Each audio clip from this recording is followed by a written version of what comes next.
একটু মুখের দিকে তাকা। দেখো আমাদের পরি ডাল বড়ি বানাচ্ছে, এই ডাল বড়ি বাটছে।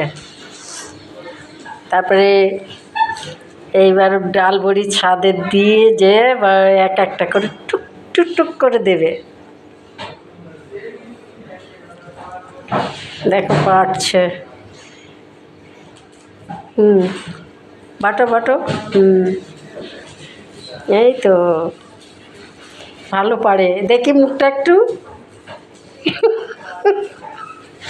এই দেখো কোকো দেখে বসে বসে, ওই দেখো কোকো একটু সাহায্য করে যা যা, পরি দিদির একটু সাহায্য কর, বাটবি না? ও বাটা হয়ে গেছে এক গামলা। ঠিক আছে, রাখি তাহলে।